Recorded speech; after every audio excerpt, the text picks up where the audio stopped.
Hey guys, before we get started, I want to tell you about our champion partners, including our Hall of Fame partners, Greg Vet Hospital, Hicks Chicks, J&J Flooring and Natural Stone, Kenny Chesney's Blue Chair Bay Rum, Concordia Bank and Trust, and GoMart. Go visit these partners and all the champion partners you see on the screen right now.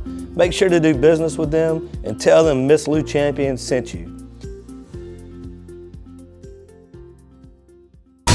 It's time! Oh yeah, it's time for Miss Lou Champion Sports Talk. I knew these two guys when I had hair.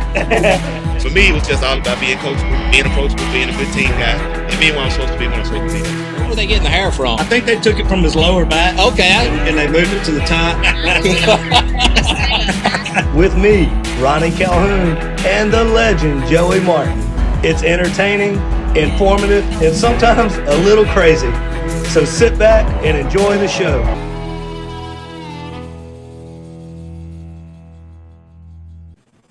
All right, guys, welcome to another week of Champion Sports Talk. I'm Ronnie Calhoun, and I'm here with my man, Joey Martin. What's up, brother? Everything's good, brother. Always good to have you. Yeah, heck yeah, man. Thank you guys for tuning in. As always, we are driven by Sanguinetti. Go visit our buddy Mark Sanguinetti and his champion team over in Winsboro for all of your new and used car needs. We are also brought to you by Greg Veterinarian Hospital, Hicks Chicks, J&J Flooring and Natural Stone, Concordia Bank, GoMart, Sabrina Outdoor Agency, Miss Lou Family Dentistry, and all of our awesome partners that you will see on the screen throughout the show, including Concordia Sentinel. Thank you, brother. We have a champion show for you guys today. We will be joined by ACCS football coach David King, along with a couple of senior players, to talk about the upcoming season. But before we bring them on, let's go ahead and talk about what little sports that we have right now. Let's go ahead and dive into that. Yeah, we got softball courses started, and Cathedral held their own softball tournament Saturday. They defeated Franklin Academy, a good softball team, 5-1, and lost to Centerville 8-0. AC swept at the tournament. They defeated Franklin 6-5 and defeated Centerville 5-1. Hannah Hargan got the win for the Green Wave. And for ACCS, Audrey Jeanette, Sophia Carter both had 2-run home runs. Now, AC lost a tough one to Park Lane Monday 3-0, and then lost to Copiah Tuesday. Cathedral lost to Franklin Tuesday 2-1. But hey, some good start for these clubs, and expecting a lot out of them. And I know they're both well coached, and can't wait to see how they do for the rest of the year. Yeah, we got some good girls around here. Absolutely. Man. They play some good ball around They sure here. do. Quite good a few of them programs. are all playing at college now and doing their thing there. Sure are. Yeah. One just a couple of other things. We got the AAU Junior Olympics going on in Des Moines, Iowa, and we've got a young lady who's a junior in junior high at Fairleigh, Jennifer Thomas, won a silver medal in the triple jump. She didn't start doing track till March. Wow. Yes, so she had a triple jump of 34 feet 3 inches, which got her second place. She runs for our buddy Ed Ray Jackson, his track club. Mm-hmm. Yeah. And we also have Monterey sophomore Ainsley Simmons, and of course she's been doing a great job and did a good job at state in the discus, and she qualified for the AAU, and she'll be competing this weekend. So good luck to her, and man, congratulations to the Thomas girl. She did a great job. Awesome, man. Is that probably Pretty don't have a much whole it, lot right? of days right now. Just yeah. hot. Yeah, congrats to those girls for sure. That's awesome. Yeah, we'll have more over the next couple of weeks. Right. AC starting, I think, next week. Next week, first game. Yeah, crazy. Okay. Well, man, we'll wrap up this little episode, and we'll be right back with David King and a couple of players. We'll dive in with them. Looking forward to it. Hey guys, Ronnie Calhoun here with Miss Lou Champion Spotlight, and I want to tell you about our awesome partners, Wardo's Po' Boys. Wardo's was created in honor of Alan Ward Granning III, fondly known by family and friends as Wardo. In 2019, the oldest brother of the tribe passed away unexpectedly. His remaining siblings and loved ones wanted to honor his memory in a special way. In 2022, Ward's family decided to combine the need for a sandwich shop in downtown Natchez with a desire to pay tribute to Ward's love of good friends, good times, and great food. Through blood, sweat, tears, and countless hours of hard work, Wardos was born.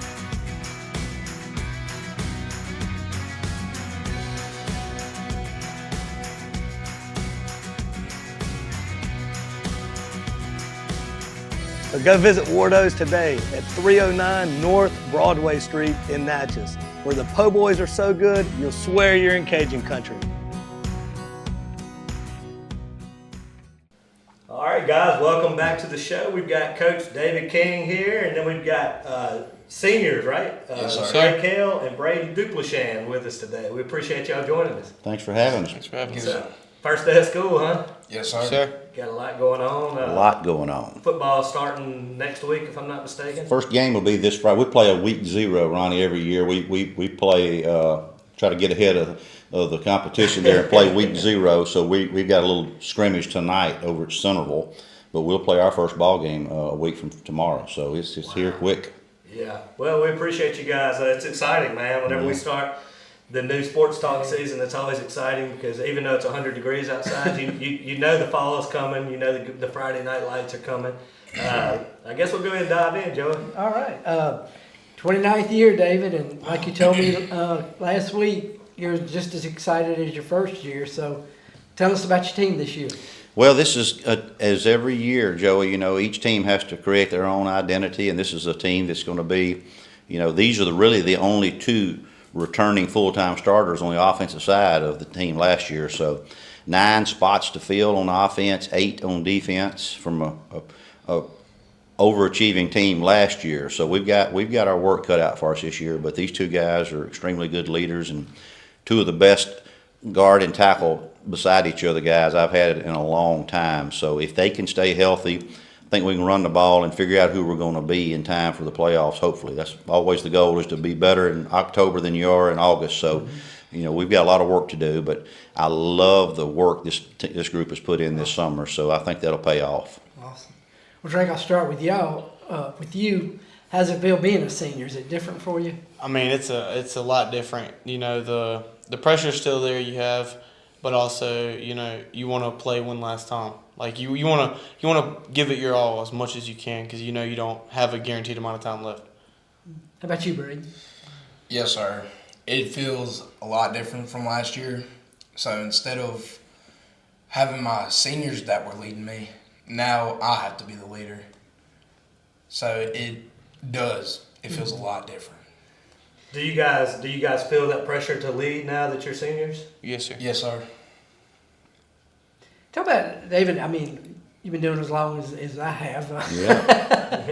the changes, because, you know, I had somebody the other day say, you know, what's changed? And I said, yeah, it's changed as far as the football, the kids, and other things. But that Friday night when you've got the band and the cheerleaders going and you're blaming the referee for losing, it's still back to football. So is that kind of the way you look at it?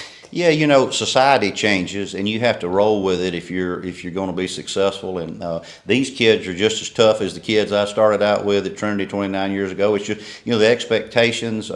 We never talked about how hot it was back then. It was hot back then, but you know, there's a lot more focus on you know, the mental health and being careful, liability. When I first started out, some of the things I did to those poor kids, I would never dream of doing now, and that's just education and learning better. So it's not that these kids are any softer. Society has changed. You have to roll with it. Used to, you could run these kids all summer and run them into the ground and get prepared. Now we just learn to play them in shape because you don't want an injury. I mean, every time you look at the paper, somebody's gone down somewhere with a heat stroke, and to have that on your conscience.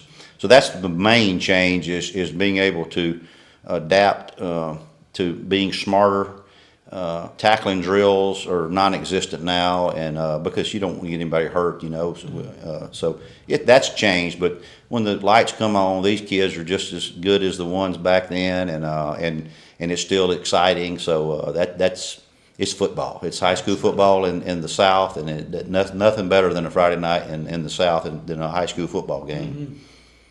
Yeah, you guys, Coach. I'm sure Coach tells you, it's probably hear Saban say it more than anybody. Coach has had a lot of success over the years, and everybody, it's well documented. But I'm sure he reminds y'all that this team hasn't accomplished anything yet. How do you remind the younger players, like, hey, we might have had the success the last few years, but this team hasn't accomplished anything yet? Every day. So our younger guys, they're really bound to want to go to state again. I'm trying to keep them on their toes. I'm like, look, we got to start this first game out. It's going to be hot. We're real shallow in some parts, but we all got to work together. And I know for sure that we have a possibility. It's just we got to work as a team. Yeah. How about you, Drake? Yeah, sure. I mean, I feel the same way he does. You know, we're not the same. We don't have all the same players. We're a completely new team. We play differently. We're not the same style. So even though they want the run, they don't realize that they need to start from the beginning, like every other team has. Yeah, sometimes the younger guys, maybe they think they're going to put that helmet on and just walk to the state and win it all and this and that, because that's what teams before, and coach has been there quite a few times and all of that. But it's always a struggle, man. People don't realize how hard it is to win a championship. We've been just very lucky and fortunate on a lot of different things. Last year was it was amazing how the cards played in our favor. Not that took anything away from it, but you get spoiled, and these, people think you're supposed to go out there and do this. And this group here is going to have to take some hard knocks early, but they've got what it takes to be really good at the end. But you can't have injuries. You've got to have the right ball roll your way on a given Friday night. And so I look forward to the challenge, but these two guys are going to be a big part of it. They've got to be in that dressing room, keeping these young guys mentally focused, and that's the challenge each and every year is what is the senior group going to do when it gets tough? It's going to be the same coaching it is, whether it's good or bad. Bottom line is, what are these seniors going to do when the going gets tough? And I've got a good feeling these two guys are going to lead us in the right direction. You lost 2 straight games last year. How did you get them back on track? Well, we literally played one of the worst ball games in my 29 years at Columbia. I literally questioned myself. I wrote home my wife that game, and she literally said, she's a behind-the-scenes wife, but she said, that didn't even look like a team you coached. Y'all weren't prepared. And when your wife tells you that in the line at Taco Bell in Columbia, you're really like, wow, that we were that bad that night. And I took that seriously, that I didn't have this group prepared. Now, that group was really good, and we had some bad luck that night, but it got our attention. And then we go to Brookhaven the next week, and we had I think 17 holding calls, had 3 touchdowns called back.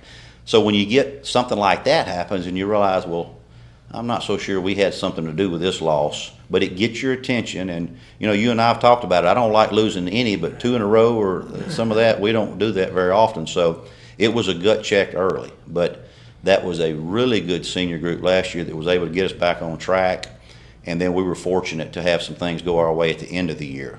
But we've got a tough schedule again this year, and we've got to learn. Like I said, we play week 0 on the road with a whole new team this year. So we're going to see what we're made of a week from Friday. And I have to talk about the Marshall game. Of course, you had the whole deal where Marshall just about threw a game to go down. Did y'all take that personally? And I'm sure you had to use that for motivation. Hey, they think they can just walk past us. Well, we certainly use it as motivation. And I'm sitting here telling you, these guys are smart enough to know, had they had their coach, that team was one of the best teams I've coached against in a long time. They did something unethical, and it cost them a state championship because we just walked in on the right moment and had the right game plan to keep all those athletes at bay. But they were a team that had they done what was right that week, they would have it'd have been hard to beat them. But there was so much animosity, and we used it to our advantage, obviously. But it was the first time I ever got to a state championship game, and how many ever I've been to, where I felt like the crowd and the officials were going to be for us. So it was a pretty good feeling. We got a couple of good, nice calls. Honestly, we did, and so that was good. But that was just a very fortunate team last year, and we were very fortunate to win that game. But we earned it. How do you guys feel? We've had Coach in a few years now, and different players, and even some of the other coaches, Coach Lloyd and people that have played under it, how do you guys feel that you've developed not only as a player but as a young man under Coach's leadership? Well, speaking of these 2 straight losses, I remember Coach King telling us, sitting us down, not screaming at us, not calling us names, not being harsh. He was like, look, it's like, us coaches, we didn't prepare y'all enough. It's like, so we're going to prepare y'all today. We have our sled named Alice, and even though I wanted to give up every last second, every last minute of pushing Alice, I always had Coach King, Coach Stanley, Coach Rudy, Coach Shane, Coach Nettles. I've always had our coaches, you know, like telling you, don't give up. And that's finally, I get to my last rep, I'm ready to give up. I hit it as hard as I can. And I just hear Coach King say, go get water. And that really brings me to a point of thinking that, you know, in life you just can't give up. Even though you go through something tough, you go through something rough, you just can't give up. Got to keep pushing. And you're going to. It's not if, it's when, right? Yes, sir. So, yeah. How about you, Drake? For me, you know, as he said, same thing with the coaches. You fall, they pick you back up just over and over. And no matter how you fall, they make sure they're there for you. And really, like Brayden said, later on in life, it'll show. Because eventually, like it showed for us, you know, we fell once or twice, but we got back up and pushed harder. And so we earned what we worked for, you know. Yeah, and I think it says a lot about young men too, because you know, sometimes whenever I was that age, I thought I knew it all, and it takes a lot of character and a lot of self-awareness to listen to those guys and have the awareness, like, hey, maybe Coach has been doing this a long time and he knows what he's talking about. Maybe I should listen to him.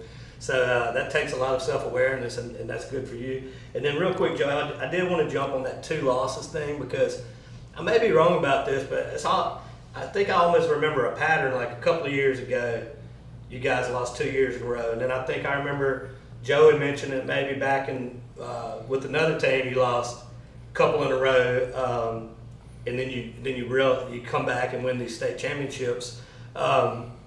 Sometimes when you lose 2 in a row, you could go off the rails you could lose your team.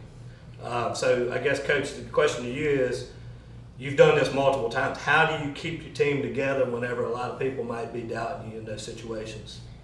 Well, you know, I've only had one team that went undefeated. That was the 2010-11 team with my son and Tip McKenzie, Winston and Dent and Dunaway.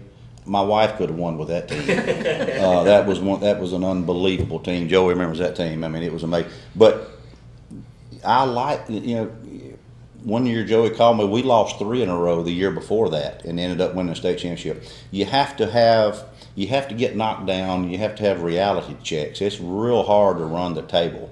And I'm not sitting here telling you that I like to lose a game every year, but I will tell you this, as these gentlemen just said, you use that as a motivation, because we weren't ready against Columbia. We were ready against Brookhaven, and the breaks didn't go our way. So as these guys can tell you, I always say we have to be better in our B game than the opponent. You can't always have an A game, and you know, it'd be nice to say that each week's got to be your best. But these are high school kids. You know, they have extracurricular activities. They have all kind of things going on in their minds. So I always say, at our B game, we've got to be better than the opponent. And so we weren't that night against Brookhaven, and so, you know, we realized we've got to be better each and every week, and I think our teams usually get better as the season goes, because we use all these losses and setbacks as a motivation to get to the end. But you still have to be very fortunate too. We've been fortunate. There's a couple of years there where we could have won one and lost a key player. You know, I lost Ridley one year. We would have certainly won one more had he not torn his ACL, and things like that happen. But you've got to have some breaks to win championships. But I don't care about championships. They'll tell you, I want to be the best football team we can be, and look back and say this was a success. So that's what we really shoot for. Yeah, I love that philosophy. Do you guys have a favorite athlete you look up to? Oh. Trent Williams. Okay. I like that. He's just cold. He's a dog. He doesn't care about your feelings. You know, another difference in this age now, these kids are great kids and they give me everything, but they don't watch and breathe football like the old. You know, they've got so much access on ESPN. You remember when we grew up, it was the game of the week, and you may get Alabama or Notre Dame and Michigan. You were lucky; you had to go to Tiger Stadium and watch LSU. These kids have every game you can watch, so they're flooded. And we'll ask them sometimes. We'll make an example in practice and we'll come back to a player, and they don't even have a clue who we're talking about. You're like, man, they don't watch the game like we used to. Doesn't mean they don't love it as much, but they just don't watch it as much as the old days. You know, they just don't. Yeah. Let me ask you, start with you, Drake. How do you get ready for a game? Is there a ritual you go through, or? I mean, I usually just get my head straight. I don't want to be in a just a wrong state of mind before I go in. I want to be able to think clearly so I can perform better. I listen to my music, and I stretch. I stretch a lot. I like to prevent injuries. Okay. Mine would have to be, I like to get away from everybody. So I'm blocking all my distractions out. Instead of listening to music, I usually try to get in my head, try to get fired up a little bit. I'll go ahead and put all, my knee braces, my pants, go ahead and have my jersey on my pads. I'll go get my ankles taped, my legs taped, and I try to clear everything out just so I can talk to myself, talk to the Lord, prepare. This is war. Speaking of the Lord, these two lead us. We end every practice in a prayer. These two, they have led each one of them. These are two very nice young Christian boys, and this is a kicker. But he doesn't look like one of my kickers, but he kicked straight down the middle in both the state championship kicks, and he kicks off for us, and he did 2 or 3 out of bounds. They had so much skill at Marshall, and we were so scared of kicking it, and he was perfect at kicking the ball out of bounds away from their skill players. This one here is on 2 bad legs. He takes it up and he gets after it. So you're talking about 2 kids with some character that are going to be somebody in life, both of these young men. I'm proud to be here with them. That's awesome. Yeah, no doubt about that. I can tell that just from our conversation so far. Coach, you were saying something earlier that kind of jumped out to me. You were talking about how your teams generally get better in the year as they go deeper in the year.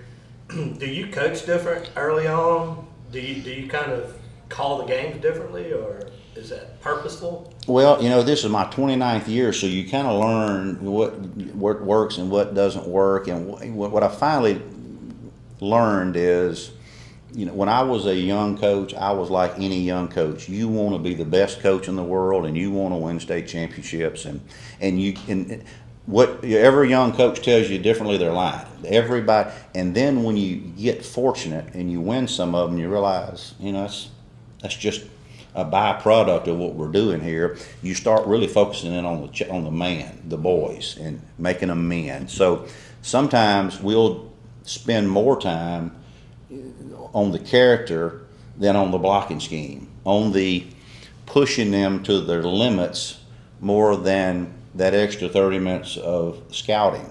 And as you go through the year and when you get to middle of the season, you've got some men instead of some boys, and then you start getting a little bit more of the football. Now, I'm not saying that's the right way to do it, but that's the way I've evolved into the fact of, hey, we got to make these boys men first. And then if we get beat in an early game because we didn't have a punt block in or something, that's going to be okay, because at the end of the year, we've got to know who we're dealing with. So I think my staff has done a pretty good job of knowing who we're dealing with and getting better, and the film sessions get a little longer, and the individual drills get a little bit more intense as the year goes. But we want to make sure we've got 11 guys out there with some character and some teammanship first. So yeah, I think I have changed in the last 10 years on that part of it.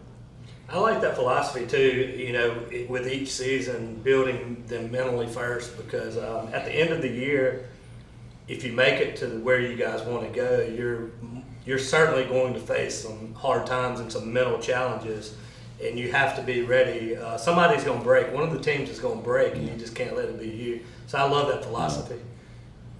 Now you scrimmage in Centerville and Cathedral tonight. So yeah. what are you going to be looking for? Well, of course, Josh, and I'm looking at Josh over there. Josh is like he was one of my boys, and I love Josh. He's a very good football coach. Obviously, Centerville won the state championship last year. Their new coach, first time in 50 years they've got a new coach, Brian Stutzman, who's an extension of Coach Hurst. So he will do a great job.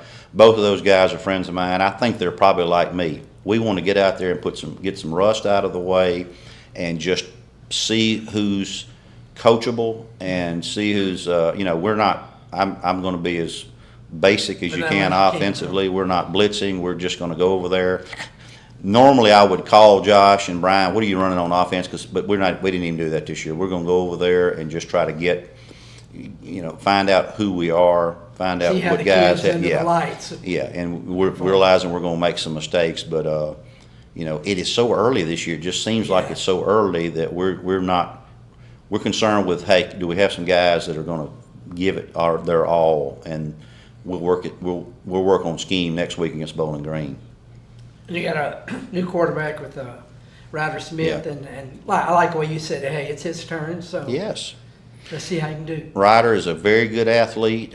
He's been with us forever. He played, he very good friends with Coleman and Colton. So he's got, he has those two guys. They all go to church together. So he knows how difficult it is to play quarterback for me. It's a different position, and I am, as these guys can tell you, I'm demanding on the quarterback, and it's kind of tough, because at the end of the day, it's going to be tough on him in that huddle when it going gets tough. And so, I think we've done a. Coleman hated me his freshman and sophomore year, and he'll tell you now, I didn't do that his junior and senior year because I had him where I wanted him. Colton the same way, He came around, and he was a state championship quarterback. He threw a state championship quarterback touchdown on a trick play that we have never run to a receiver that never caught a ball in his life to win a state championship game. It was all that preparation. Ryder will be that same guy. He's going to prepare, and he's going to not make mistakes. And that, as a quarterback in high school, that's the key. You cannot make mistakes. Fumbles or interceptions mainly. Yeah. Yeah, mistakes will kill you. Yeah. It's you guys, when the season's over, I know you guys want to win state. Everybody wants to win state, but when this season comes to an end, how do you guys want this team to be remembered under your leadership? Definitely, I definitely want them to remember me as, somebody they could count on, somebody who knew right and wrong, somebody they could lean on if they needed, ask for help, just being a teammate, a brother, anything you need me to be. Even though sometimes I can be a little stern, I just expect more. Kind of coach way to put it. Yeah. I want them to remember me as family, like create more than just a teammate bond. I want to, I'll always be there for them after the season when I graduate, because, we'll always be more than just teammates. We'll be brothers. That's how I want them to remember me.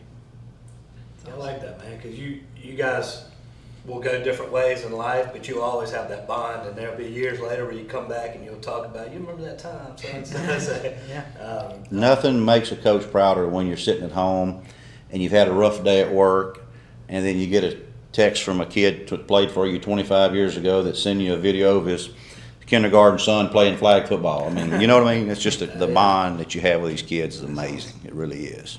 Yeah, that's awesome.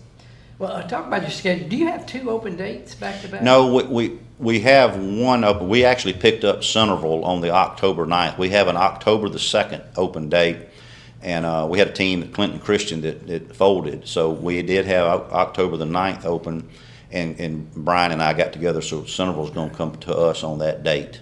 Because I don't like any open dates, but certainly 2 in a row would have been a nightmare. So we're going to get to play Centerville, kind of renew that rivalry. We haven't played Centerville in several years. That was a AC and Centerville played since the 70s so we're going to get back to playing them. It's close. Our kids know their kids, and the coaching staffs are very close. So it'll be a good tester for us. A good schedule. Yeah. Yes. Very good schedule. Coach probably gonna get mad at me for asking this question because he's gonna say, "Don't give them any kind of billboard. Blackboard material." But do you guys have a game each that you're kind of got circled this year that you're really looking forward to? Mine would definitely have to be Columbia because I know I didn't prove myself last year, and that's something I really do pride myself on, is proving myself. I like to prove myself to my family, my friends, my brothers, my coaches especially, and I know I didn't do what they expected me to do. So definitely Columbia. Mine's gonna have to be Cathedral. They're crosstown rivals. Yeah. That's how it is. Makes sense. Yeah. David said, good job. I'm probably the only one that, I just like, when I was younger, I wanted to play those type of rivalry games so bad, but now I'm getting older and I'm like, man, I just want to go to the La Fiesta and to the church and not have all this, especially Josh. I'll think the world of him, and Brandon Ross was one of my best players, so it's uncomfortable for me. And but at the end of the day, that's just another ball game too. It is a district game this year, but I try to put all those rivalries away. And the older you get, it's easier to just realize it is just a game. To be honest with you, we want to win it, but at the end of the day, I'm not going to keep myself up at night. Or on a big game like that, if I used to lose, I would go straight to Walmart and get a whole roll of cookie dough and a gallon of milk and just drown in my sorrows. Now I'm just going to bed, and then tomorrow the sun will come up. Yeah, and this is an early season. I mean, I know you guys are just getting started, but so far with what you've been working with, how coachable do you feel like that this particular team for the upcoming season has been? This is a very coachable team. This is a team that when like I said, these are the only two guys that were literally on the offensive side for the majority of the snaps that state championship game last year. But they've been great leaders in the weight room this summer. We've had a really good turnout this summer, and I really like this group. Now, does that mean they'll win 6 games, 7 games, 8? Who knows? But I know this group is going to be the best that they can be just because of these two guys are that good of leaders.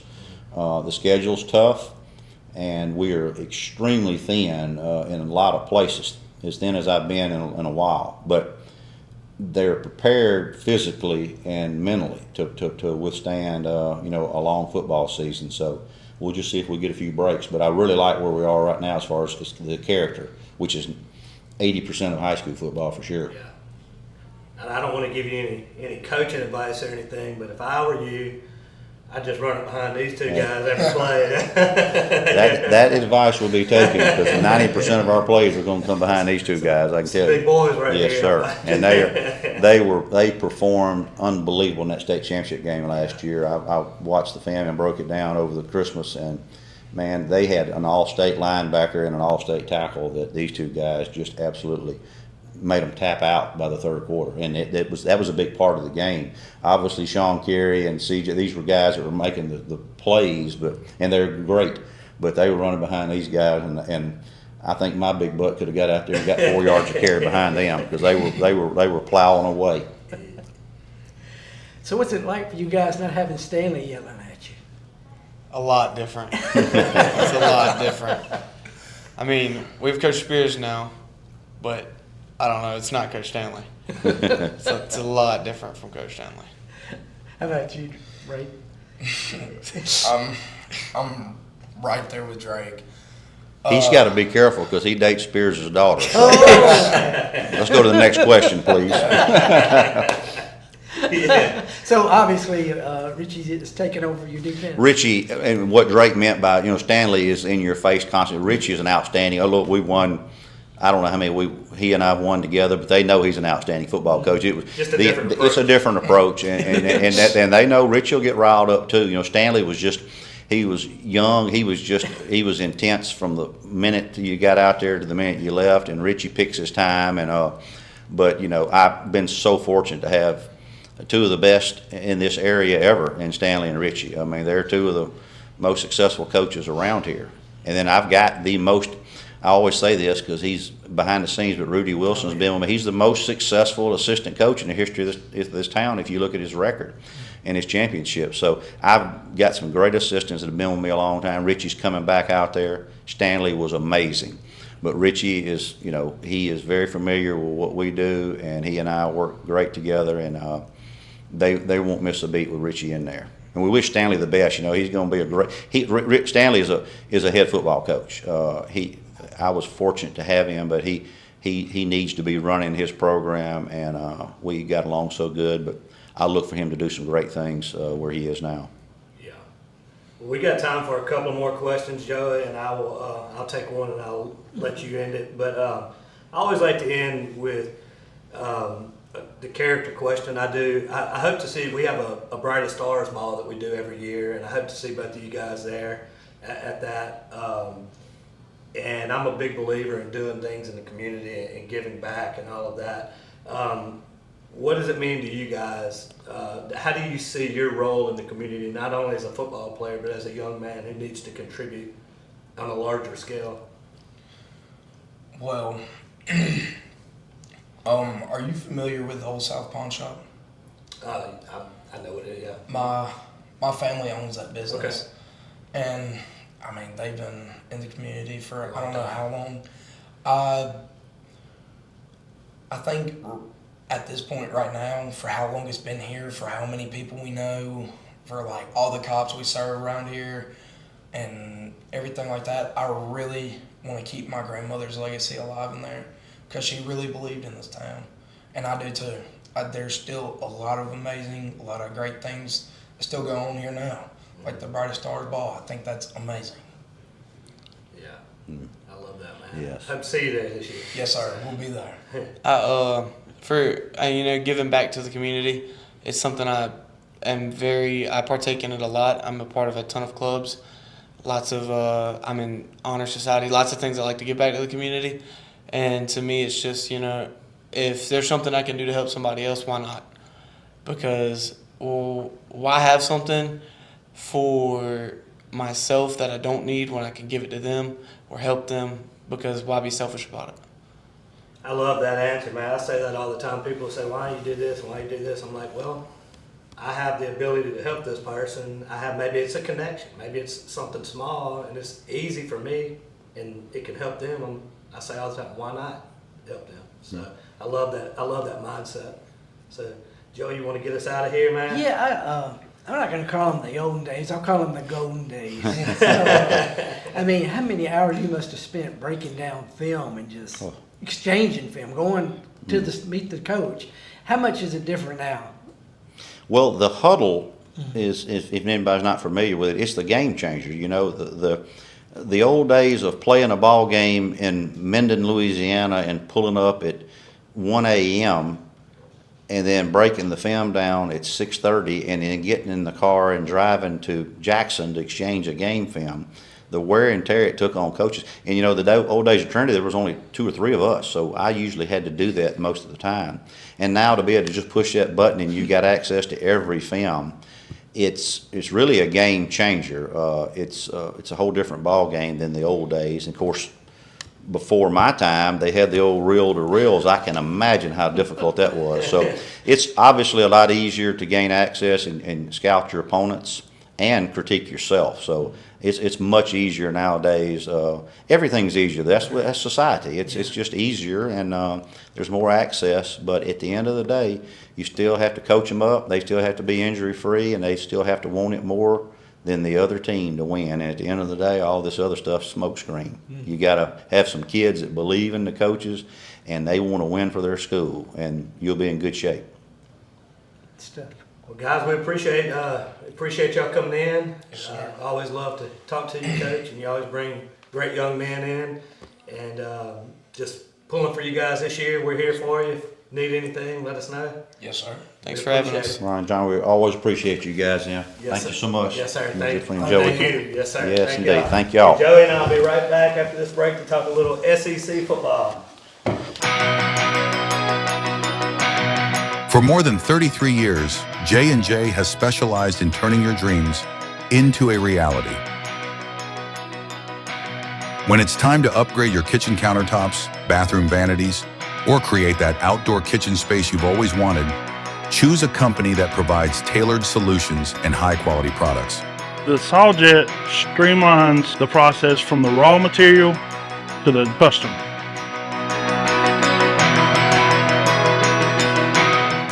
Using the latest laser measurement process, digital design professionals, and Jetstream water injection cutting machine, J&J create the exact product to make your kitchen or bathroom the space you always wanted. It allows us to provide an accurate cut every time. Our locally owned business is your go-to source for personalized service. Let us oversee your project from beginning to end. Here at J&J, we are striving to be the best at what we do in the Miss Lou. Call us today at 318-336-8318 for a free consultation. All right, man. Welcome back to our SEC segment of the show today. Man, just want to say thank you again to Coach King and Drake and Brayden for coming out. A couple of great young men. Yes, indeed. Yes, indeed. I can see why, they could easily be back in the state championship game. And, man, that makes you get ready for football. I know that. It does, man. And I think just knowing that there's just the young men, the quality of young men, it makes you feel good about the future of this area, and Absolutely. Lets you know that the schools are doing some things right around here, and it's all the schools really. I mean, we've had some great young men and women come through here over the years.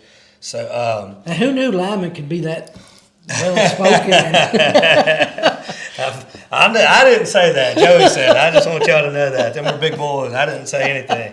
If y'all take it out on somebody, take it out on Joey. So, man, we are sitting here looking at this screen right now, and it's SEC Media Days had a couple of weeks ago, and they put the predicted order of finish, and I'm gonna pop it on the screen, but we're sitting here looking at it right now.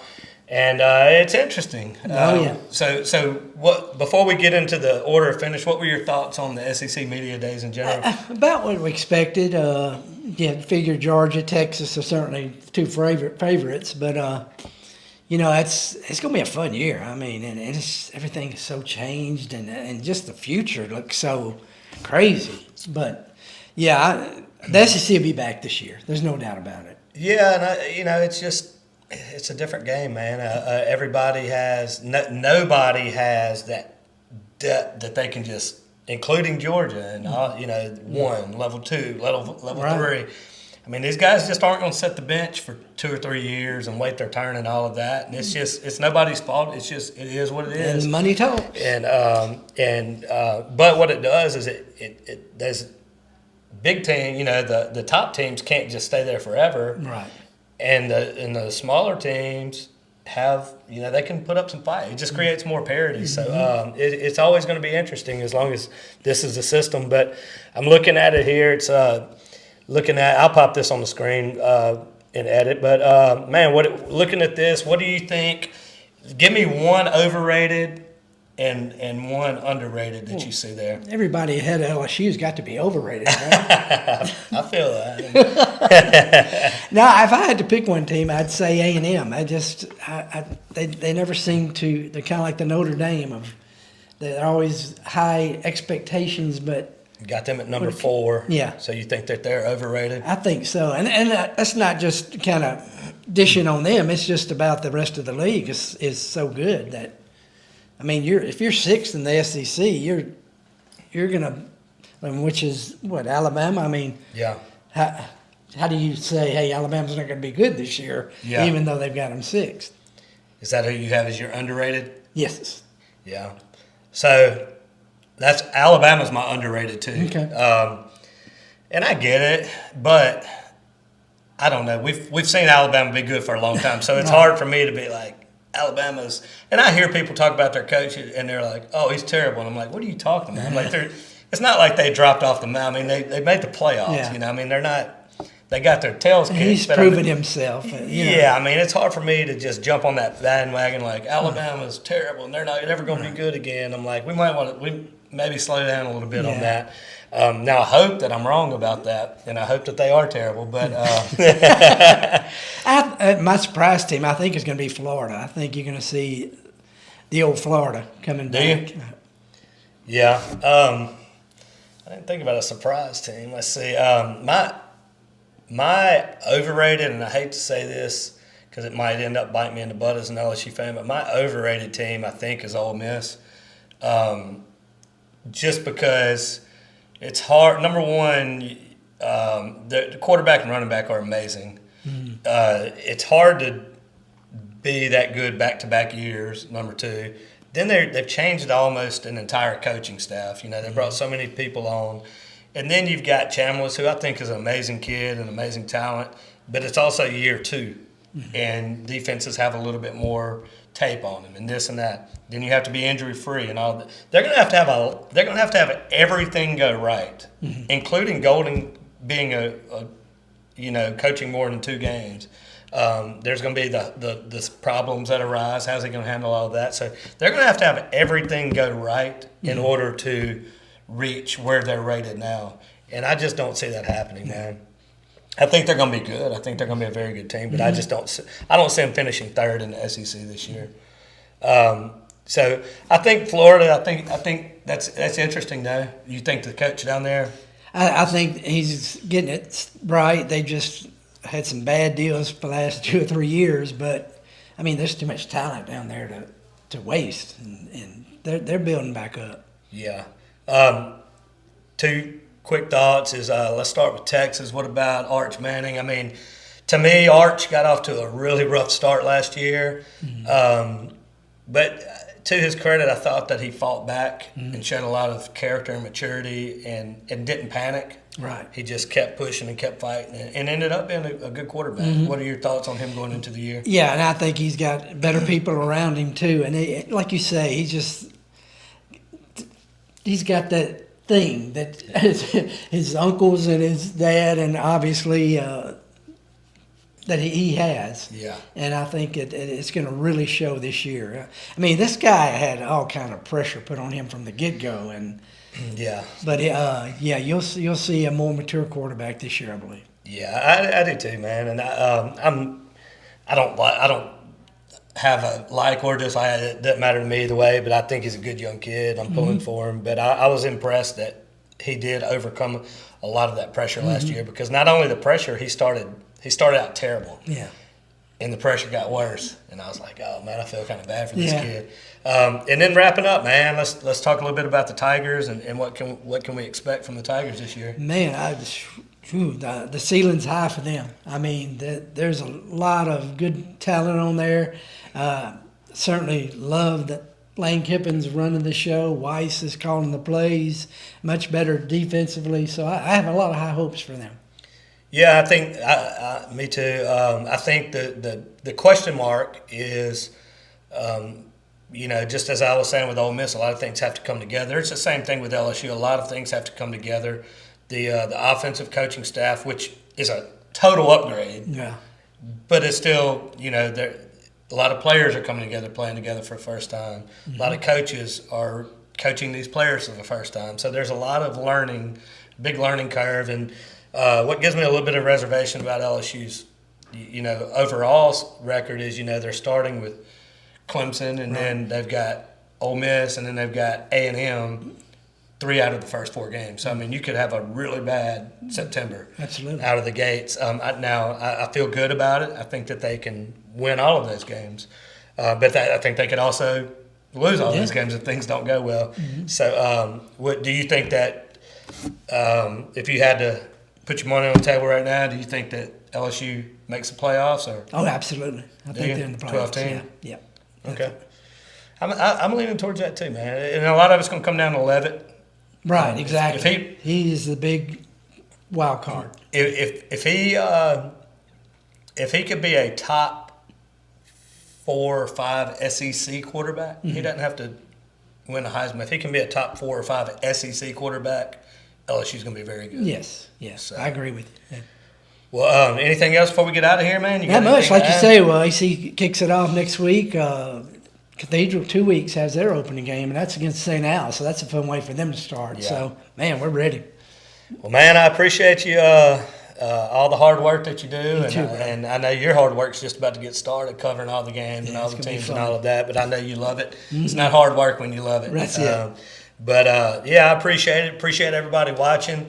Appreciate all of our partners that make our show possible. We appreciate Coach King and Drake and Brayden for coming in, and just thank you to everybody out there.